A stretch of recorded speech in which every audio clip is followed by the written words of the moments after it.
नमस्कार दोस्तों, स्वागत करते हैं आपका हमारे चैनल में। तो दोस्तों, धार्मिक और आध्यात्मिक कहानियां सुनने के लिए हमारे चैनल को जरूर सब्सक्राइब करें। सर्वप्रथम आपको शारदीय नवरात्रों की बहुत बहुत बधाई हो। नवरात्रि एक संस्कृत शब्द है जिसका अर्थ होता है 9 रातें। इन 9 रातों और 10 दिनों के दौरान शक्ति देवी के 9 रूपों की पूजा की जाती है। 10वां दिन दशहरे के नाम से प्रसिद्ध है। नवरात्रि वर्ष में पौष, चैत्र, आषाढ़, आश्विन प्रतिपदा से नवमी तक मनाया जाता है। नवरात्रि की 9 रातों में 3 देवियों महालक्ष्मी, महासरस्वती या सरस्वती और दुर्गा के 9 रूपों की पूजा की जाती है। इसी कारण इसे नव दुर्गा कहा जाता है।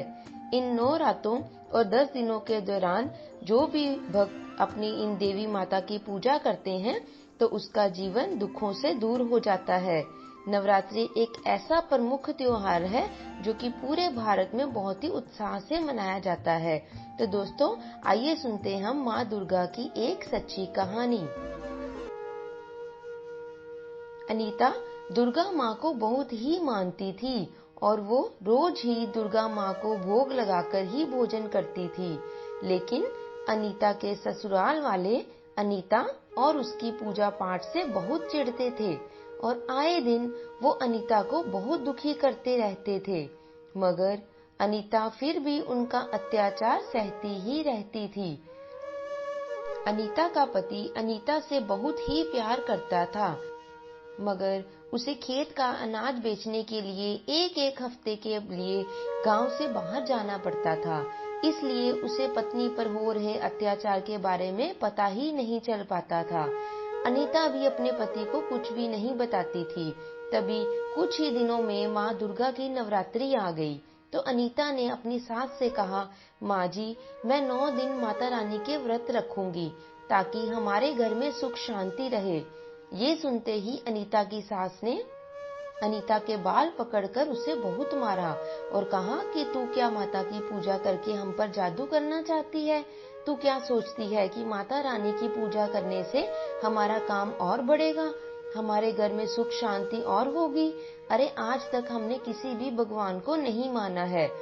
हमारा काम देखो, कितना अनाज बिकता है हमारा, और हमारे पास पैसों की कोई कमी नहीं है।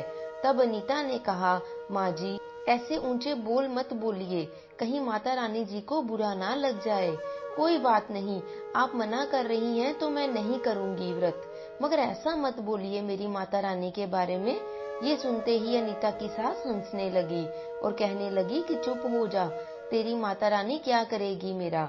आज के बाद उसका नाम भी इस घर में मत ले लेना, वरना मुझसे बुरा कोई ना होगा। ये सुनकर अनीता बहुत रोती हुई अपने कमरे में जाकर अपने कमरे में रखी हुई माता की एक छोटी सी मूर्ति के आगे रोने लगी और माँ दुर्गा जी से कहने लगी कि माँ, कृपया आप मेरी सास की बातों का बुरा मत मानना, वो थोड़ा गुस्से में थी। अब अगले ही दिन माता रानी जी का पहला नवरात्र था और उससे एक दिन पहले ही अनीता की सास को रात के समय बड़ी ही बेचैनी सी हो रही थी और रात को वो सो भी नहीं पा रही थी। तभी थोड़ी ही देर में उसकी सास की जैसे ही आंख लग गई, वैसे ही उसे बहुत बुरा सपना आया और सपने में जैसे उसे कई शेर खाने को दौड़ रहे हैं। अब जैसे ही उसे खाने को एक शेर उस पर कूदा, वैसे ही उसका सपना टूट गया और डर के मारे उसकी सांस फूलने लगी। उसकी सास की तबीयत बहुत ही खराब हो रही थी।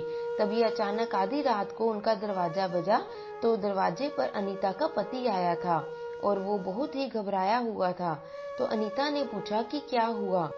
तभी वो रोने लगा और कहने लगा कि अपने गोदाम पर आज आग लग गई और सारा ही अनाज खराब हो गया। तो अनीता ने कहा कि माँ जी की तबीयत भी बहुत खराब है। तो अनीता का पति जल्दी से किसी वैद्य को बुलाकर लाता है।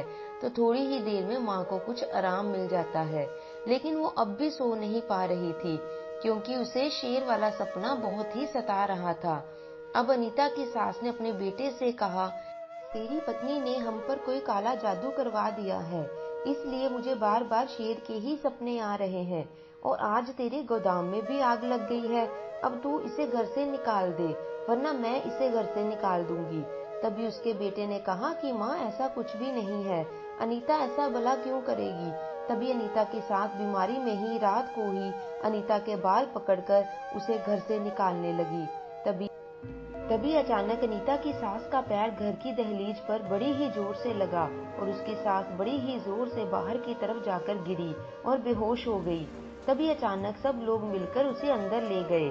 अब अगले दिन सुबह उसकी सास को होश तो आ गया, मगर वो हिलडुल नहीं पा रही थी और ना ही कुछ बोल पा रही थी। वो बस रोए ही जा रही थी। तभी अनीता समझ गई कि शायद माता रानी जी उसकी सास से बहुत ही नाराज है। अब अनीता रोती हुई माता रानी की मूर्ति के आगे बैठ जाती है और प्रार्थना करती है, हे माँ, मुझे पता है आप नाराज हो। माता रानी जी, मैंने रात से कुछ भी नहीं खाया है क्योंकि मैं आपके व्रत रखूंगी। आप मेरी सासू माँ को बिल्कुल ठीक कर दो। ये कहकर अनीता ने जैसे जैसे रोज व्रत रखा वैसे वैसे उसकी सांस बिल्कुल ही ठीक हो गई। अब उसकी सांस अष्टमी वाले दिन तक बिल्कुल ही ठीक हो गई थी। तभी नवमी वाले दिन उसकी सास ने स्वयं घर में माता रानी जी के गीत भजन करवाए और उनसे माफी भी मांगी। तो उसी दिन रात को अनीता की सास को माता रानी जी ने एक कन्या के रूप में दर्शन भी दिए। अब अनीता का जीवन बहुत ही खुशहाल हो गया था और अब उनका पूरा घर ही माता रानी जी को बहुत ही मानने लगा और अब घर में सब कुछ ठीक चल रहा था। अब अनीता को उसकी सास बिल्कुल भी तंग नहीं करती थी और अनीता और उसका पति खुशीपूर्वक जीवन व्यतीत कर रहे थे। तो बोलो मेरी दुर्गा मैया की जय हो। जयकारा शेरावाली मैया का बोल, साचे दरबार की जय। तो दोस्तों, आशा करते हैं आपको हमारी आज की यह कहानी अच्छी लगी होगी। यदि अच्छी लगी है तो इसे लाइक और शेयर जरूर कीजिए।